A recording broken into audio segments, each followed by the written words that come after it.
Thanks for that overly generous introduction. The fact is that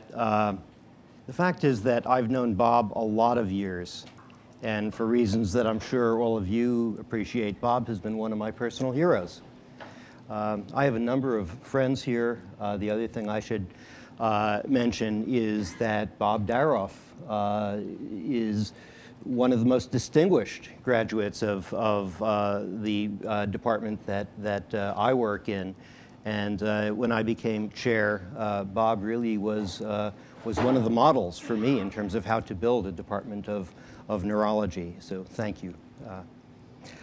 I thought what I'd do today is talk about sodium channels and their roles in hyperexcitability disorders of the nervous system. You'll understand in a few minutes why I'm talking about fire. I won't talk about phantom pain a lot, but you'll see a bit of that. And fugu is the pufferfish, which makes tetrodotoxin, the prototypic sodium channel blocker. And so I want to talk about the intersection of basic science, clinical science, in terms of sodium channels, and a subtext will be how quickly things can move and how much the laboratory can inform the clinic, and in turn, how much the clinic can inform and propel things in the laboratory. Is there somebody who can move slides ahead, or do I have a control here? On the mouse, okay. Where are the spaces? Let me just see. No. Space bar. Okay. Okay.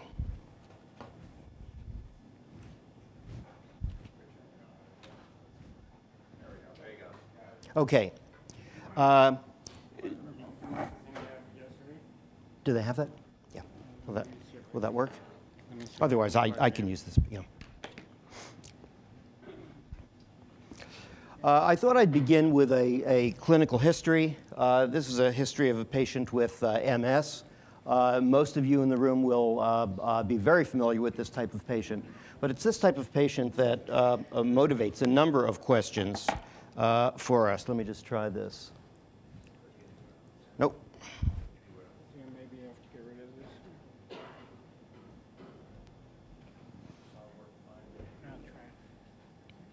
No. Okay, so to move ahead, do I use this? Okay, all right. Mary really teaches us a lot of important things. When she was 22, she developed optic neuritis. She lost vision in her right eye, and a few weeks later, she had a remission. Without treatment, she spontaneously regained vision. We go through medical school. We used to go through medical school learning that after injury to the CNS, there's no functional recovery. She had a remission, and MS is a disorder in which we routinely see remissions. We desperately want to understand remissions because we want to be able to induce them. Now here in this section through the brain of a patient who died after 25 years of MS, you can see the demyelinated lesions. They're scattered in space and time. But we know that remissions occur in the context of demyelination, and we know that within the core of those lesions, once a fiber is demyelinated, it stays demyelinated. So we want to understand that process. A couple of years later, Mary developed double vision, slurred speech, numbness over her face. Again, she had a remission. But several years after that, she developed numbness and weakness of the legs. The numbness resolved, the weakness progressed. And what was happening is Mary was entering the progressive phase of MS. That's something that patients fear, and it's something that we fear as physicians because we have very little in the way of intervention as patients accrue more and more non-remitting deficit.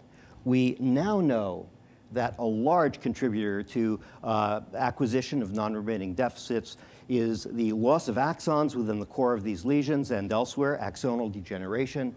And again, we want to understand the molecular underpinnings of that because we'd like to be able to intercede. So I'm going to talk a bit about axonal injury. Finally, a few years later, Mary develops unpleasant pins and needles paresthesia of the legs, and then later on trigeminal neuralgia, severe episodic facial pain that responds, but only partially responds, to treatment with a sodium channel blocking agent. So can we understand the molecular mistuning of neurons that contributes to neuropathic pain and other hyperexcitability disorders? So just for any students in the room, this is what propelled me from patients like Mary to the laboratory. This is a diagram of a myelinated axon. The myelin has a high electrical resistance, a low capacitance. It acts as an insulator. And it's broken up at these tiny areas called nodes of Ranvier, no myelin there. And in the normal myelinated axon, is that going to go away?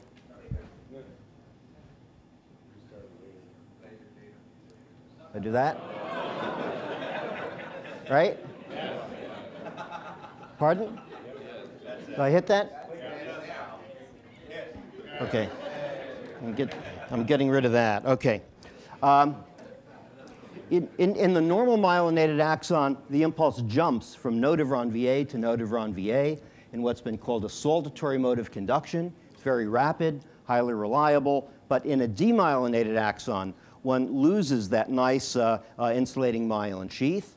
There's capacitative current loss, and the sort of premolecular view of what was going on in patients like Mary was that this was totally a short circuit through the lost insulation. It wasn't until the beginning of what I call the molecular era that a number of us began to ask, what's the role of the axon in all of this? And so I want to begin with this diagram, which appears in virtually every textbook of physiology. This diagram appeared in 1952. This is the Hodgkin-Huxley mechanism of action potential electrogenesis, and it shows that the action potential, the nerve impulse, is produced by the opening up of sodium channels shown in yellow. Hodgkin and Huxley did this work in around 1949, 1950. They did the work in the squid giant axon, and they did it before patch clamp was available, before molecular biology became a mature topic, and before modern computers existed. And despite that, they were able to predict many, not all, but many they were able to predict the presence of sodium channels. They couldn't see them. They didn't know their molecular structure, but they could predict many of their properties. And this remains, the Hodgkin-Huxley schema remains one of the bastions of modern neurophysiology. It's just a remarkable piece of work. They got the Nobel Prize in 1963. Andrew Huxley became Sir Andrew. And in the late 60s, I had the privilege as a young undergraduate of spending some time at University College London, down the hall from Sir Andrew Huxley.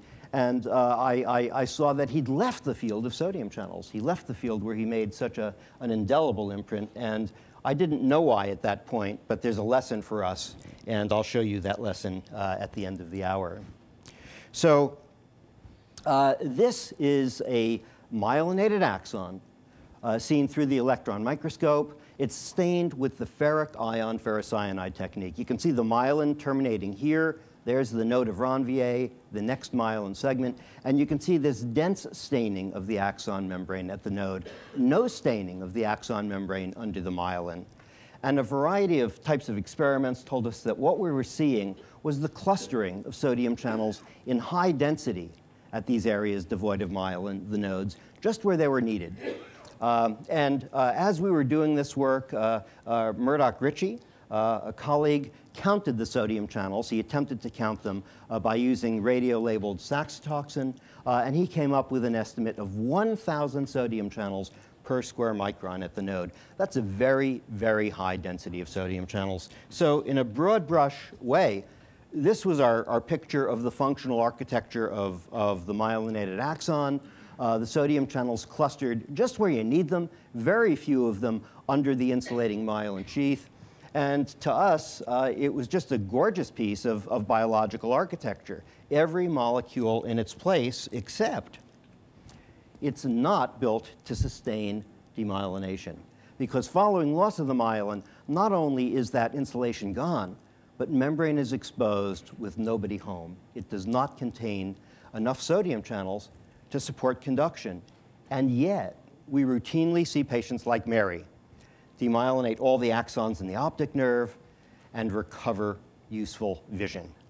So what's going on? And it turned out that if one examined chronically demyelinated axons, so you demyelinate and wait a month, then what you see in areas of the axon that used to be myelinated, these now are demyelinated, we saw the acquisition of nodal properties. What we're seeing is the insertion of functional sodium channels into the previous sodium channel poor membrane, and these channels are inserted in densities sufficient to support conduction through some demyelinated axons. So this is what we learned in the early 1980s, and now I want to fast forward to modern molecular neuroscience. We now know that sodium channels are heavily glycosylated polypeptides, 1,800 amino acids weaving in and out of the membrane 24 times, 6 times, 6 times, 6 times, 6 times. It wraps around, it looks like that. And I want to emphasize a couple of scientific motifs. One is that we now know that sodium channels are diverse. There are 9 different genes encoding 9 different sodium channels, NAV1.1 through NAV1.9. They have slightly different amino acid sequences. They're encoded by different genes. They all have this same overall property, but slightly different amino acid sequences. They have different physiological properties, and some of them have different pharmacological properties, and they're selectively expressed in different types of neurons.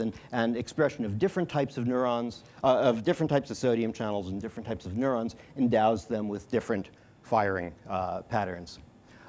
We now know that sodium channel expression is not a fixed or static process.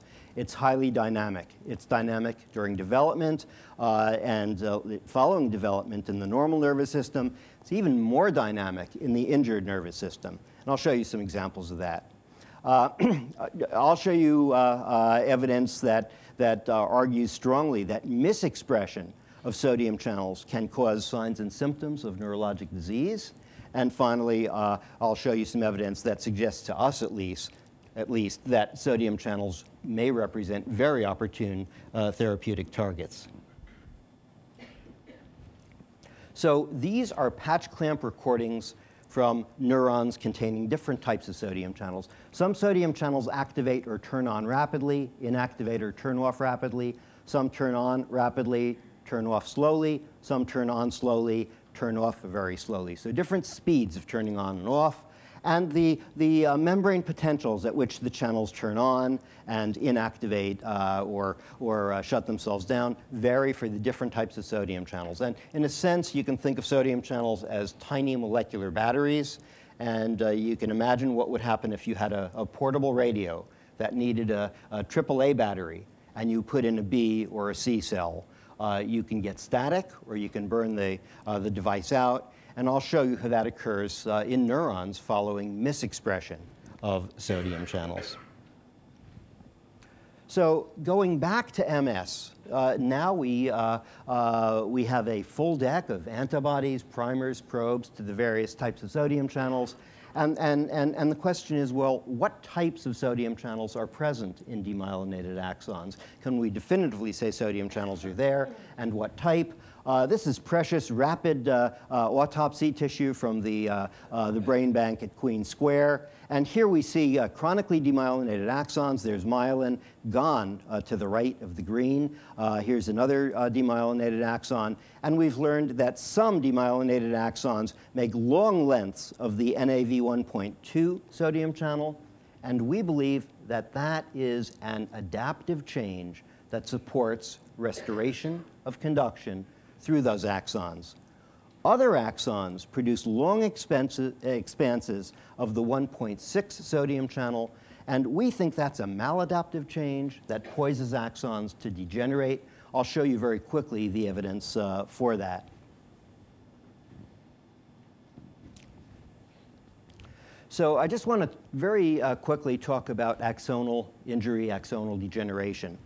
This, from a postmortem of a patient with MS, is a axon that's degenerated. This axon should go down to the sub basement. It's degenerated. It ends in this bulb-like ending. It doesn't go anywhere. And we'd love to understand how axons die so that we can understand and prevent them from dying. These are the people who've worked with me on this particular project. Now, some of you in this audience may know Peter Stice. He's a neurologist, now a senior faculty member at University of Calgary.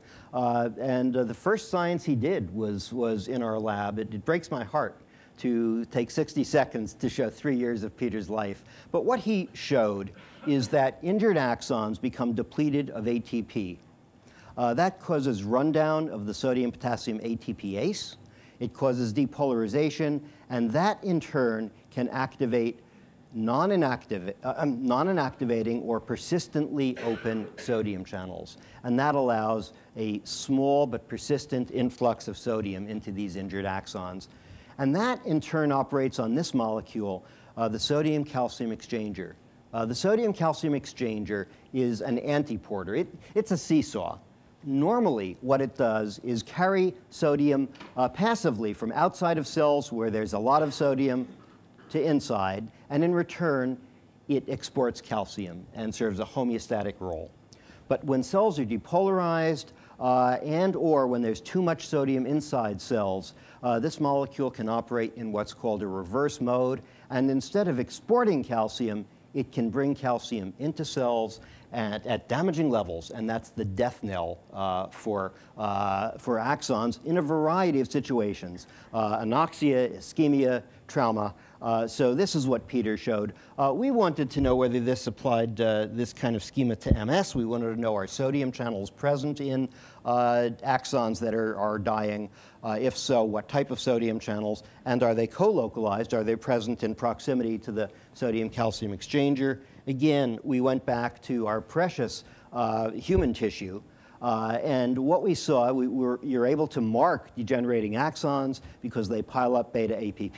There you can see that little end bulb. And they contain high densities of the 1.6 sodium channel together with the sodium-calcium exchanger, both present in these degenerating axons. And the 1.6 sodium channel has the requisite physiological properties. It produces a persistent sodium current. So one has the requisite players at the scene of the crime.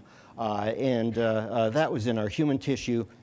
Building upon that, we asked whether sodium channel blockers might have a protective effect in animal models of MS. So this is EAE, experimental autoimmune encephalomyelitis. Here you can see a micrograph through the corticospinal tract of a control animal full of axons. After 30 days of EAE, you see loss of lots of axons. But if during those 30 days you treat with dilantin, phenytoin, and get the animals into the human therapeutic range, you don't save all the axons, but you save around 1/2 of the at-risk axons. They continue to conduct impulses, and the clinical scores, here you can see clinical scores after 30 days, up is bad. The untreated animals are quadriparetic. The treated animals are not perfect, but they are walking around, they're moving all 4 limbs. So we did this in our lab with phenytoin. Kenneth Smith at King's College did the same thing, had virtually identical results with flecainide. And on the basis of this, several clinical trials have been launched. They're in progress.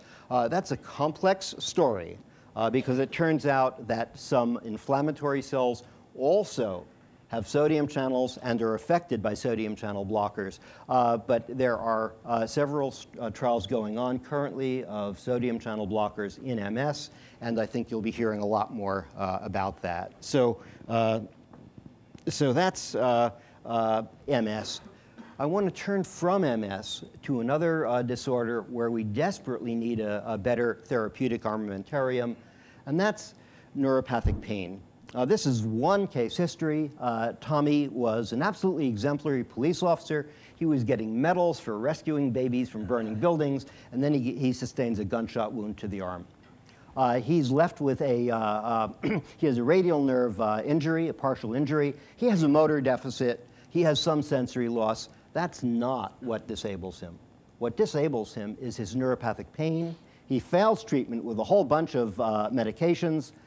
He responds partially to treatment with opiates, but only at doses that cause autonomic side effects, that are sedating and have a number of unacceptable side effects. And he responds again partially to carbamazepine, but only as the dose is pushed to levels that give him diplopia, ataxia, et cetera, et cetera.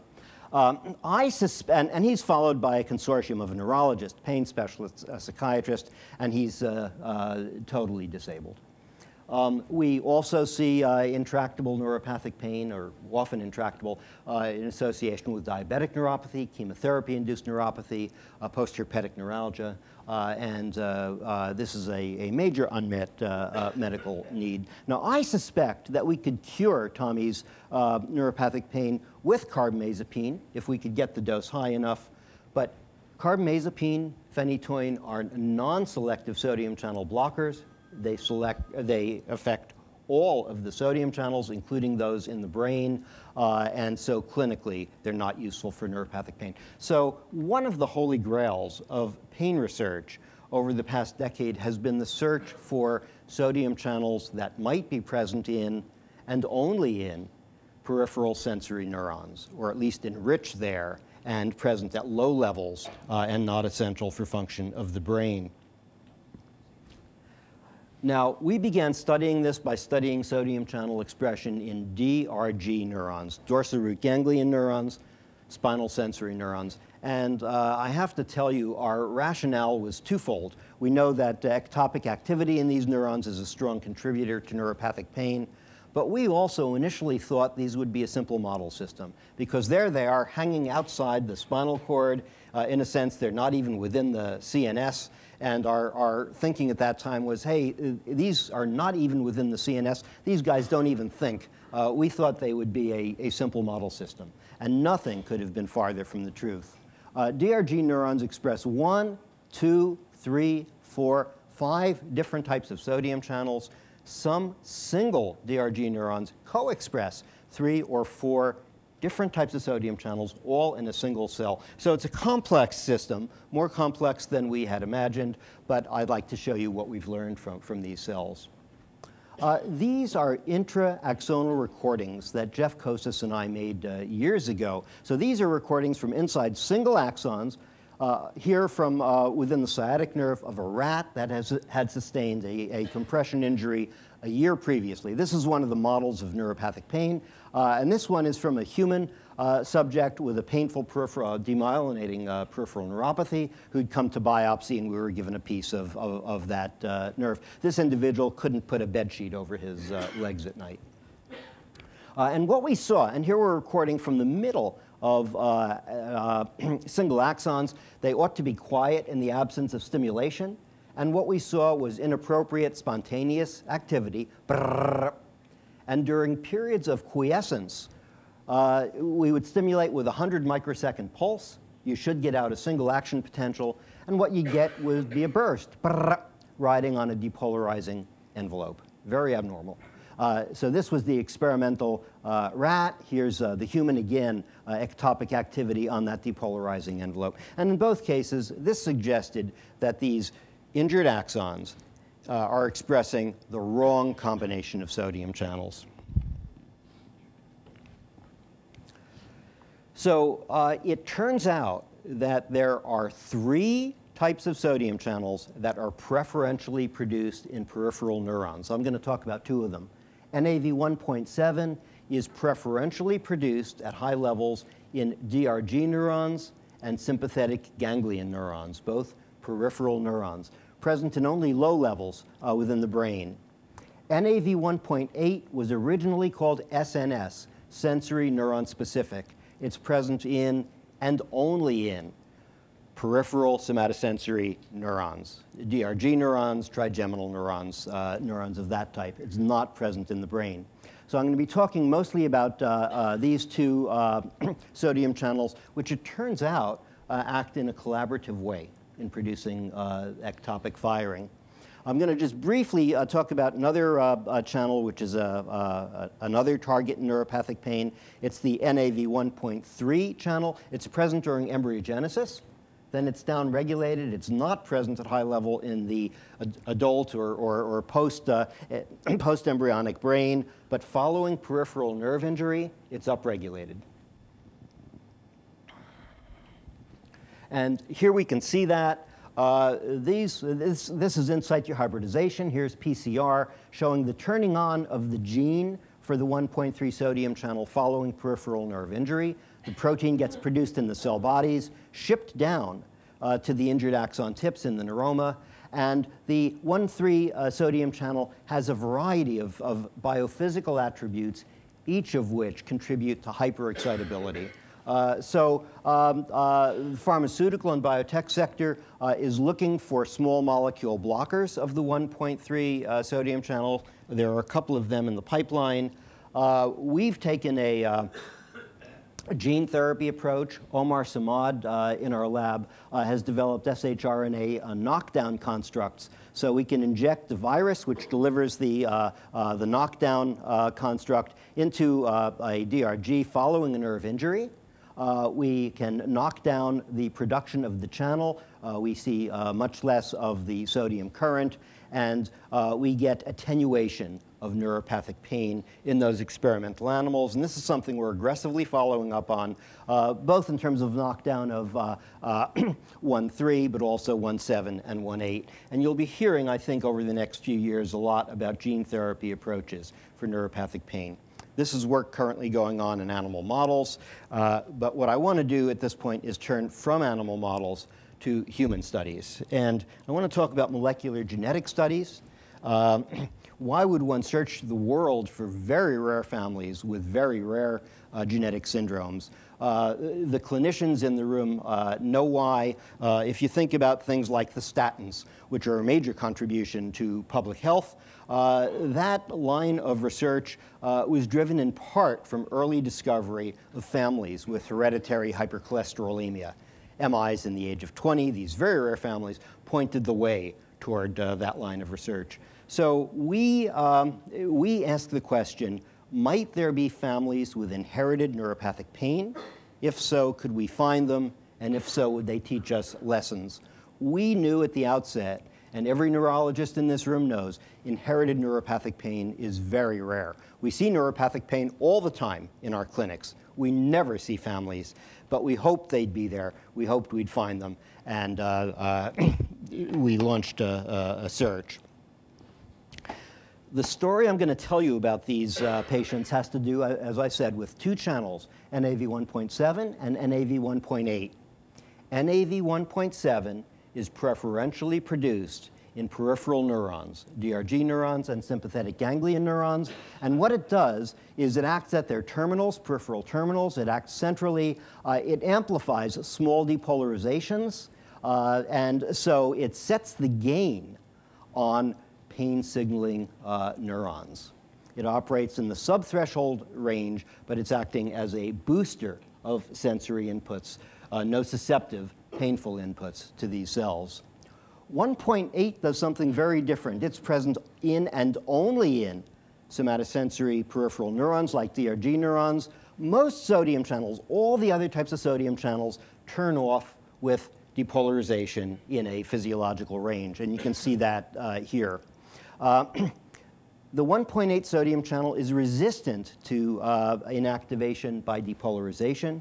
You just can't put it to sleep by depolarizing a cell. And what it does when it's activated is it produces repetitive, high-frequency firing. And so within nociceptive pain signaling DRG neurons, these channels work together. 1.7 acts in the subthreshold range. It amplifies small inputs, brings the cell to threshold, and then 1.8 takes over, produces the upstroke of the action potential, and produces repetitive firing. So these are the channels that I'm going to be talking about. And this is the disorder I'm going to be talking about initially, the man-on-fire syndrome, inherited erythromelalgia. This is a very rare syndrome. Most physicians don't see it, but if you see it, you don't forget it, because it's got a very strong phenotype. These are individuals who feel searing, scalding, excruciating pain in response to mild warmth, putting on a sweater, wearing shoes, and they will walk around barefoot, going into a warm room, exercise. They will show up in New Haven, come to clinic literally carrying ice buckets, usually marked Pepsi Cola or something like that, and they will keep their hands and feet on ice to the point of getting gangrene. They need to be cautioned to use fans, not to do that. During the attacks, and I'm not going to have time to talk about it, there's a vasomotor response and the limbs turn bright red. In its hereditary form, the disease is autosomal dominant. It's 100% penetrant. If you carry the mutation, you've got the disease, and it's a very strong phenotype. These people describe this as 9 or 10 on a scale of 10 for pain. Almost all of them are addicted to or dependent on opiates. There have been multiple suicides, and I'm aware of several patients who've asked for and had limbs amputated because of the degree of pain. In almost all of our families, the disorder is refractory to existing pharmacotherapies, and as you'll see, the disease is caused by gain-of-function mutations in NAV1.7. So what happened was we were looking for these patients, and these are the members of my team who've contributed to the work I'm going to show you. Here are some international collaborators. And the work I'm going to show you really is the work of these people. We were looking for families with inherited neuropathic pain. They're very rare. We didn't find them. And in March of 2004, I walked into the lab, saw this paper, and I stormed into my office and shut the door because we'd been beat.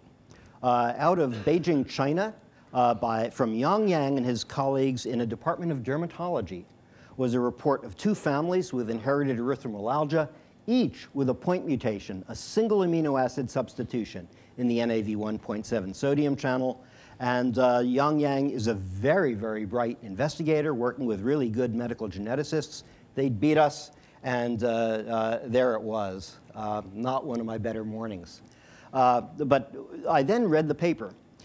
We, as neurologists, clinical neuroscientists, look at different aspects of molecules than non-neuroscientists look at. They had found the mutation, they reported it, and they stopped there. What's industry standard to a neuroscientist is if you find a mutation of an ion channel, you make the channel, you make the mutant channel, you compare them, you see what does the mutation do to channel function, you try and figure out what it does to neuronal function. They hadn't done any of this stuff. And meanwhile, we had the DNA in our fridge, in our Revco, because we had done all the work profiling the physiology of the normal wild-type 1.7 channel. So I reopened the door. I said, come on in, everybody. This is actually going to be a good year. And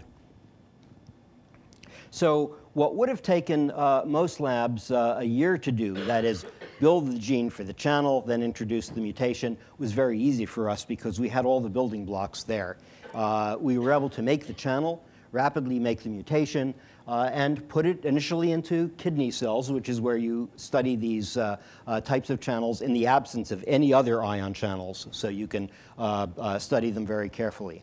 And what the mutations do at the channel level is several things. Number one, they shift activation in a hyperpolarizing direction. And what that means is the mutations make it easier to activate the sodium channel. The second thing the mutations do is they slow deactivation, closing of the channel, shutting off. And the third thing they do is that response to small, slow depolarizations that is a role of this channel. It should look like the blue, the cyan tracing. And the mutant channels have a much enhanced response. They over-respond to small depolarizing inputs. So 3 changes, any of which would be expected to make a DRG neuron hyperexcitable. And there are all 3 of them in these mutant channels, and we reported it. We then were contacted very rapidly by the Erythromelalgia Association, all 200 of them. They gave us their largest grant ever. It was a small grant. These are regular folks, but it came from the heart. But they gave us a much more important gift because they've let us study the natural history of this disease, and they pointed us toward the families who've been very sharing of their histories, their findings, and their DNA. At this point, we've studied families from around the world. We've partnered with Yang. He gets all the hereditary pain from all of China, 1.3 billion people. We've partnered with several people in Europe, and so we're able to surveil a very, very large population of patients. Despite that, these are all the mutations we've studied. This is almost up to date thus far, and we're beginning to max out. We figure there are 50 to 100 families in the world. We've studied 20 of them. They all have mutations in the same channel. There are some areas where they cluster, but very importantly, they all have a very similar physiological picture. Let me just show you a couple of cases. This is a patient we got to know initially as a child. He is what's called a founder mutation. His parents are genotypically and phenotypically normal. The mutation happened in him. Here's his single amino acid substitution. It does the same thing. It hyperpolarizes activation. This child's pain is so bad that when he gets sick, he's admitted to an intensive care unit and basically anesthetized. He was admitted 6 times a couple of years ago in 1 year. This is a very sick child. I don't know if he'll survive. If he does, he will found a family. Here's our largest family. Geneticists love this kind of thing. 60 people in 6 generations, as you'd expect from an autosomal dominant disease. Half of them, the gold ones, are affected. We spent a week on site studying them, got DNA from all the pluses and minuses, and we found mutations in all of the affected people that we studied in a different part of the channel, but again, doing very similar physiological things. At this point, we were able to do molecular modeling and ask, what does this single amino acid substitution do at the atomic level to the channel? And what it does in the channel pore is it destabilizes what should be the closed state. So that provides a molecular substrate for the physiology, the fact it's easier to turn on or activate the channel. And at this point, we developed the capability to go a step further. We said, okay, what can we say about what the presence of the mutant channel does to the physiology of pain signaling neurons? So we can take the mutant channel, put it into nociceptors, pain signaling DRG neurons, and ask, what does it do to those cells? And here's what it does. It drives their threshold down. It's much easier to get a single action potential, and it increases their frequency of firing. So when they should be going bop, bop, they're going brrrr, saying, I've been burnt. They're sending that message upstairs. And this is a very linear example of a gain-of-function mutation. We can go all the way from gene to molecule to behavior of neurons and to human experience. So it's a very graphic example, gain-of-function. A couple of years after we found the gain-of-function mutation, the loss-of-function mutation was found. Loss-of-function mutations are often recessive. They require consanguinity, and indeed, the first case that was found, the first family, was found in tribal Pakistan, where there is a high degree of consanguinity in some areas. Now these cases have been found in North America, in Europe, in every continent that's been studied. But these people do not make 1.7 sodium channels. They have truncation and other mutations, so they don't make this channel in a functional form, and they do not feel pain. The index case was a teenager who supported his family. He called himself a street performer. His performances consisted of putting blades through his arms and legs. Sometimes he would walk on hot coals. He then would go to the public health station, be repaired. He supported his family that way. And his family is filled with individuals who carry this mutation with painless fractures, painless burns, painless childbirth or tooth extractions. So this is a classic loss-of-function mutation. The index case, the teenager in this case, died before the paper was published. He jumped off a roof in response to a dare And that taught me a bit about the instructive value of pain. But we're in the unusual situation for this particular gene, and the gene for NAV1.7 is called SCN9 for arcane reasons. But we're in the unusual position of having gain-of-function mutations with severe pain, loss-of-function mutations with inability to sense pain. Does this have anything to do with the rest of us? And the answer is yes. These are micrographs through axons, injured axons in neuromas. So these are individuals who had sustained peripheral nerve injuries, in some cases from traumatic limb amputation. They had neuromas, knots of abortively regenerating peripheral nerve fibers. These neuromas were painful enough that the neuromas were surgically removed in an attempt to alleviate pain in these patients, and the neuromas get put on dry ice and shipped to us for analysis. And here in pink, you can see abnormal accumulations of the 1.7 sodium channel and of the 1.8 sodium channel in these neuromas. And so we believe that the presence, the upregulated expression of 1.7 contributes to post-traumatic neuropathic pain in the general population. Shannon Shields in our laboratory is working on animal models, and what she's showing using a number of knockouts, we have knockouts for all of these channels, is that pain after burn injury, and that's another unmet medical need, is in part mediated by the 1.7 sodium channel. In addition to mutations, we're finding polymorphisms. Those are single amino acid substitutions that don't cause disease, but cause subtle changes in phenotype. So here is a polymorphism, again, in that 1.7 sodium channel. And when you have the minor allele, you have a small increase in DRG neuron excitability. It's not enough to cause disease. But when we found this, we predicted that individuals who carry the minor allele would have increased sensitivity to pain. So we published that in '09. That work was done by Marcus Stasian, who had worked here at Case previously.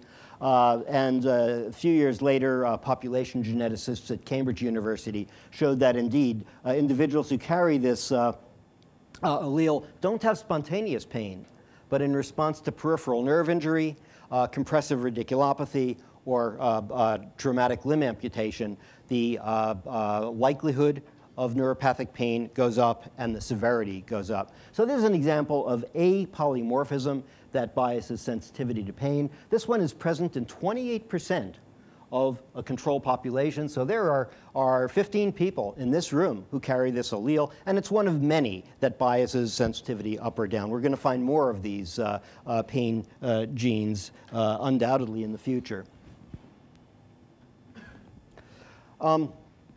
We have gotten interested in pain pharmacogenomics. Our pain clinicians work very hard to help patients, but in many cases, pain pharmacotherapy is a trial and error business currently.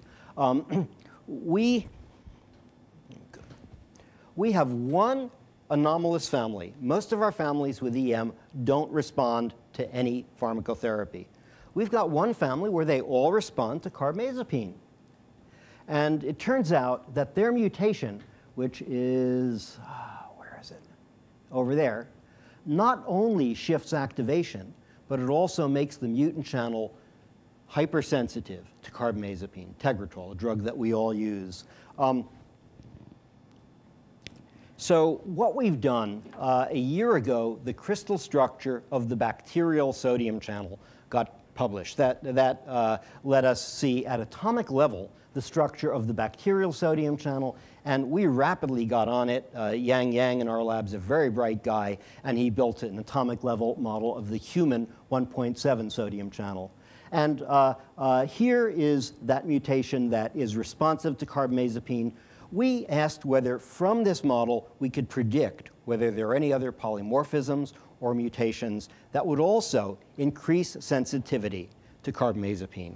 And indeed, there is one variant, one mutation that on the linear structure is 150 amino acids away. That's a long distance. But in the folded structure, It's right next door. It's 2 angstroms away. And these 2 residues move in tandem during activation. And so the prediction on the basis of thermodynamic analysis was that this second mutation would also sensitize the channel to carbamazepine. And indeed, what we find is that that second mutation does sensitize the channel and cells housing it to carbamazepine. So we're hoping that in the future it may be possible to do pharmacogenomically guided pain therapy. Obviously, we're not there. A lot of work needs to be done. But this type of result suggests to us that pharmacogenomic therapy for pain is not an unrealistic goal. What I want to do now is, in closing, I want to move from rare genetic diseases to common diseases that we see commonly. And I want to talk about small fiber neuropathy. It's something we now recognize and see commonly in our clinics. There undoubtedly are patients in clinic here at UH, at the VA, with small fiber neuropathy, and I'd like to show you what we're doing there. We're doing this work together with Karen Faber and Ingemar Merkes, and I'll show you why they've been a very, very important set of collaborators. These are the people here who've contributed to the work that I'll show you. Before talking about small fiber neuropathy, let me say a couple of things in general about small nerve fibers. Small diameter fibers have a high input impedance, a high input resistance. They have a short length constant, and they have a high surface to volume ratio. And those things should poise those fibers to be very sensitive to small changes in ion channel activity. And in fact, these are premyelinated axons in the rad optic nerve. They're 2/10 of a micron diameter, similar to our intercutaneous C fibers. And in these fibers, this is early in development, there are only around 2 sodium channels per square micron, a very low density. And despite that, because of the small diameter, that small density of sodium channels can support action potential generation. So bottom line, small diameter nerve fibers are very sensitive to small changes in sodium channel function or activity. Small diameter intercutaneous C fibers, in fact, contain the 1.6 sodium channel, 1.7, 1.8, and 1.9, and those same fibers contain the sodium-calcium exchanger. And Dmytro Vasilyev in our lab has developed the capability to patch clamp from small, less than 1 micron diameter nerve fibers in culture. And in fact, we can see the activity of 1.7 sodium channels and 1.8 sequentially in these axons. So we know the channels are not only present, they're functional. So, small fiber neuropathy. Small fiber neuropathy really came to the forefront 15, 20 years ago. Pure small fiber neuropathy patients can be difficult to diagnose. They don't have large fiber deficits. Deep tendon reflexes are intact. The EMGs are normal. They present with a picture that's dominated by pain and autonomic dysfunction. Diagnosis can be confirmed by quantitative sensory testing, but the nearest thing to a gold standard, not the only thing, but the nearest, is anatomical, that is, seeing loss of nerve fibers within the skin. So one does a skin biopsy looks at intraepidermal nerve fiber density. Here you can see a control biopsy, and you can see these wispy small nerve fibers. And here in a patient, you can see that they've been lost. So this is the closest thing to a gold standard diagnosis. And with our colleagues in the Netherlands, Ingemar Merkes and Karen Faber, we said, can you get us a cohort of patients with biopsy confirmed, as close as you can get to gold standard diagnosis, small fiber neuropathy? Small fiber neuropathy occurs in the context of a number of medical diseases: diabetes, hyperlipidemia, Fabry's, amyloidosis, HIV, et cetera, et cetera. In most settings, around half of the cases are idiopathic. There's no apparent cause, and this is what we began on, the idiopathic small fiber neuropathies. And here's what our colleagues in the Netherlands did. They collected over a 3-year period a cohort of patients. They were referred 200 and some odd patients with presumptive diagnoses. They found causes in 3/4 of them. They were left with 66 who had idiopathic small fiber neuropathy on clinical diagnosis, and 44 of those patients enrolled in our protocol. 28 of those patients turned out to be biopsy confirmed. So now we have our cohort of biopsy-confirmed patients, and 8 of those patients, nearly 30%, have gain-of-function mutations in the 1.7 sodium channel. Now, these mutations the EM mutations occur in the membrane-spanning segments of the channel polypeptide. You'd expect them to have large effects on channel function. These small fiber neuropathy mutations occur in the linkers and loops between the membrane-spanning segments, and one would expect the physiology of these mutations to be very subtle, and it was. So this was a lot of work for the patch clampers in our lab, but let me just show you 2 of these mutations. Here's one of them. It doesn't do anything to activation or fast inactivation, but it impairs a process called slow inactivation. And what it does is, if you take this mutant channel, put it in DRG neurons, lowers the threshold, increases frequency of firing, but it also causes spontaneous, inappropriate firing in these cells. And so we think that the change in threshold and frequency of evoked firing is a correlate, a cellular basis for the evoked pain that these patients have. But these patients also come in with spontaneous pain, and we think that the spontaneous, inappropriate activity in pain signaling neurons is what accounts for that. Here's another mutation. This causes again, a small change in slow inactivation, a small change in fast inactivation. Same thing, threshold down, frequency of firing up, and that remarkable spontaneous activity. So that's 1.7, and in our small sample, 28 patients, close to 30% of the patients have this type of mutation. More recently, we asked, might there be 1.8 mutations in patients with small fiber neuropathy? We looked at a series of 104 patients. This work is still going on. These patients did not have mutations of 1.7, but we found mutations, and we found gain-of-function mutations, at least 3 and at most 7 in our cohort of 104 patients. Let me just show you those, and then I'll move toward finishing. Here's one of these mutations. It increases the speed of recovery from inactivation. It enhances that ramp response. Again, it causes threshold to go down, frequency of evoked firing to go up, and this remarkable spontaneous inappropriate activity. Here's the second one, and it does the same thing. Now, all of these physiological attributes provide a basis for understanding the pain that brings these patients to us. We think we understand that. We don't yet understand why do their axons die, but we may have a hint there, and that goes back to this schema where persistent activity of sodium channels can drive reverse sodium-calcium exchange, which is going to be have especially significant physiological effects in small fibers. So here is another one of these mutations that causes a peripheral small fiber neuropathy.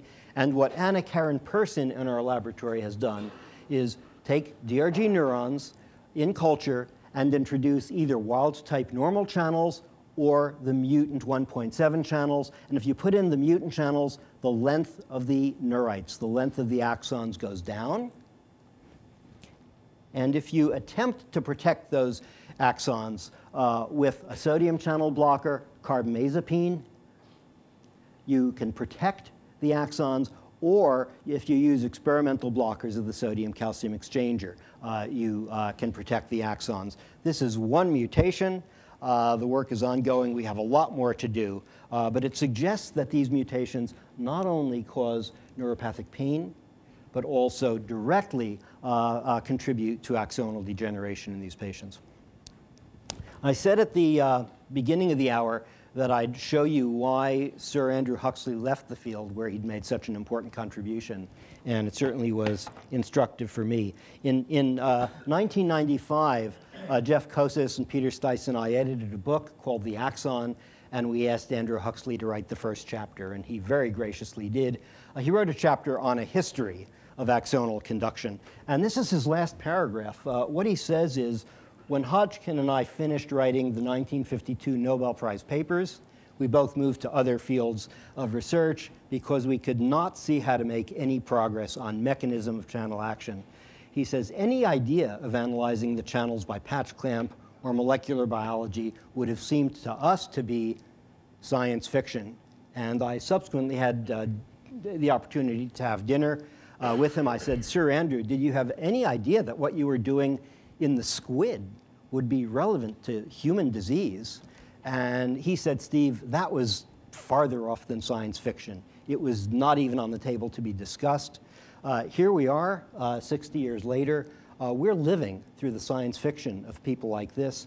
And our jobs, every clinician in the room, every scientist, our job is to take what we do and to use it for the next generation of patients. So thank you very, very much.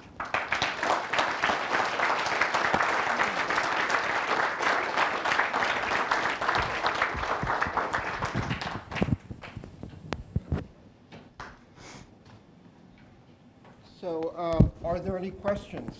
Yes. Do you have any idea what the signaling is in the case of this law officer who was injured? What caused the change in regulation of gene expression? We do have some hints of that. The question is, after a peripheral nerve injury, what triggers the changes in channel expression? At least one major contributor is following nerve injury. You are preventing access of those axons to peripheral cells that produce trophic factors, NGF, GDNF, things of that sort.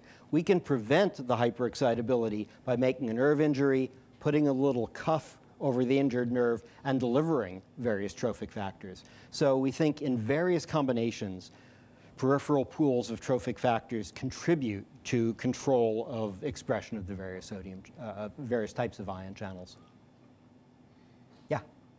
In the case of MS that you were describing, you were saying that the first thing is that the glia cell disappear. I think some sodium channels have been described in the glia cell in the Schwann cells. Yeah. So it is possible there is a link in this disease, in this particular disease, the activity of the Schwann cell. So the question is this. Sodium channels have been found in Schwann cells. That was a surprise. Might there be a link? It turns out that sodium channels are present in a whole spectrum of cells that are not excitable. Schwann cells, astrocytes, fibroblasts, macrophages, microglia. These cells do not produce action potentials, at least under normal circumstances. What are the sodium channels doing? Now, years ago, Murdoch-Ritchie suggested that Schwann cells might act as factories for sodium channels that were donated to adjacent axons. That was a very important suggestion. There still is no evidence that that's so. No evidence for cell-to-cell transport. What we do know is in macrophages, for example, if you treat them with tetrodotoxin, a sodium channel blocker, or carbamazepine, you can decrease their ability to do phagocytosis. And it turns out that sodium channels in those cells are not present in the cell membrane. They're present on endocytic vesicles. So during phagocytosis, a macrophage eats up stuff, garbage, and digests it, and it ends up in this endosome. And the last stage of digestion is acidification. For acidification to occur, there have to be protons going in, and to maintain electroneutrality, sodium ions go out through sodium channels on these intracellular endosomes. So there's a world of activity of sodium channels in non-neuronal, non-muscle cells. Andrew Huxley didn't anticipate it. We didn't anticipate it. It's still being worked out. But that's what we do know. There's a ton of work for young or not so young people in the audience to do. Another question about your map of distribution of the neuropathic pain syndrome. I noticed that only countries from the northern hemisphere are included. No Africa, no South America. It's just because no one is studying there. So you're absolutely right. All of our cases shown and analyzed thus far are from the northern hemisphere. That's an ascertainment bias. We are now getting a few cases from South America. We've not gotten any from the continent of Africa, but I think that's a sort of referral artifact. I'm going to cut the questions short for an important reason. I'd like to call out several people. The first and the last are women who are Steve's boss.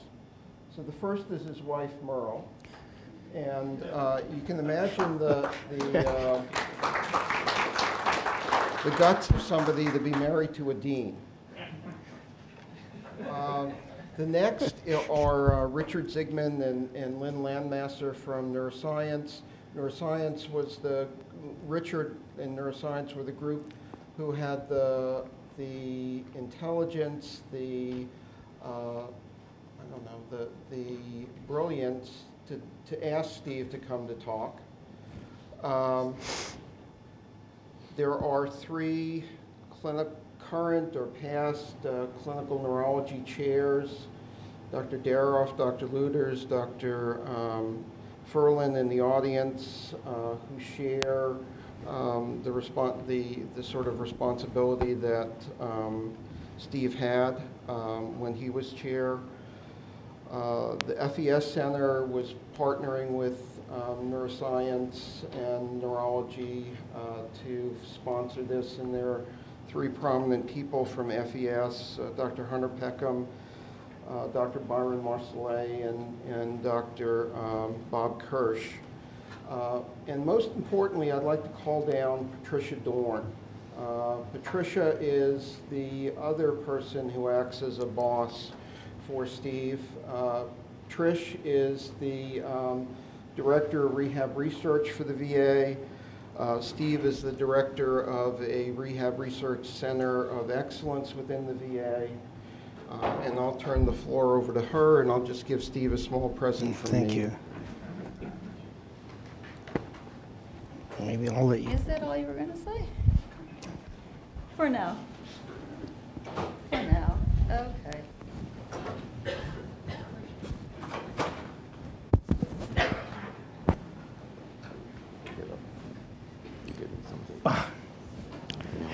Thank you. Good morning. Am I audible? Yes? It's a smallish room. Yeah. So, well, good morning, everybody. And it's really, it's great to be here, and it's really glorious to be amongst a interdisciplinary group of researchers, clinicians, engineers, scientists, all the different disciplines that you represent and that you're passionate about. And this kind of gathering and the collaboration and work across these kinds of groups is what really makes it possible to do the science and address the really vexing healthcare issues that we face today. So it's beautiful to see this, and it's happening here, and I know it's happening at many, many places across the nation, and so you have something very, very special going on. And to hear from Dr. Waxman is always really an honor and a pleasure. So I'm here specifically because we in the VA and the Department of Rehabilitation Research and Development have an award we give every year in recognition of an individual who is stellar in the rehabilitation research scientific community within VA. And the award is called the Paul B. Magnuson. And we name it after Dr. Magnuson, and the individual who receives it is somebody who really exemplifies the entrepreneurship, the humanitarianism, the dedication to veterans that Dr. Magnuson himself displayed during his career. It is the highest honor that we bestow upon one of our own, if you will. And it also serves as a recognition throughout the VA healthcare system at large, the importance of rehabilitation research within the nation's largest healthcare system for those who have served the country, for our veterans. Let me just tell you a thing or two about the attributes of Dr. Magnuson. He was a bone and joint surgeon, and he continuously sought therapies and treatments for patients for their unique problems and the disabilities that it created for them. And he really looked at people as individuals and wanted to restore them back to home, to community, to employment. And that term that we use today, reintegration, I think really captures what he sought to do. He was a big advocate for the veterans, and is really the person that we have in large measure to thank for the way the veterans healthcare system is set up and happens today. He was a chief medical director in the late 1940s. So after in the wake of World War II, when the civilian hospitals couldn't hire in all of the returning medical trainees, and the VA couldn't hire enough doctors to care for the wounded who had served in World War II because of this civil service hiring process. Title 38 is in large part to Dr. Magnuson, as well as all of these 170 plus affiliations that exist between VA hospitals and medical centers. And I know it's not 100%, but nearly every individual who trains as a physician in this country also has an internship and even perhaps residency at some point in the VA. So at some point, all of you who are here as physicians or training to be physicians will, during the course of your training, very likely serve the nation's veterans. And we consider that it's a fabulous situation. It serves everybody's purposes quite well, and so that's a major legacy that's been left behind from him. Also, he was chair at the Bone and Joint, get it straight, Department of Bone and Joint Surgery at Northwestern, and is the person who conceived of and brought to life the Rehab Institute of Chicago, which is today remains a very esteemed institution. So this is the remarkable legacy of Dr. Magnuson, and the kinds of accomplishments that he and the kind of person that he was is, if you will, lives on and represented by the individuals who do receive this high honor and receive this award. So I have myself now the honor to bestow this to Dr. Stephen G. Waxman, MD, PhD. Sir.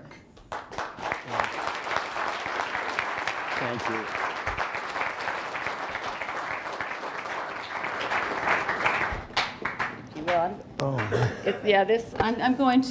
It's a really stunning award, actually. Yeah, and I will read to you what's on there. So it says, Department of Veterans Affairs, Office of Research and Development, Rehabilitation Research and Development Service, Paul B. Magnuson Award for Outstanding Achievement in Rehabilitation Research and Development is presented to Stephen G. Waxman, MD, PhD. Director, Rehabilitation Research and Development Center of Excellence for Restoration of Neurological Function at VA Connecticut Healthcare System. It's an appreciation of his selfless dedication to the advancement of the rehabilitation, health, and care of veterans after injuries to brain, spinal cord, and peripheral nerves. Dr. Waxman has made enormous advances toward the understanding of the pathophysiology of demyelination and axonal degeneration associated with injuries to the brain, spinal cord, and peripheral nerves. He has steadfastly translated laboratory advances into new therapeutic strategies for pain after nerve injury, and we recognize and honor his contributions to improving the health and well-being of veterans after injuries to the nervous system And we can't thank you enough for being a part of the grand enterprise that is the VA healthcare system. Thank you.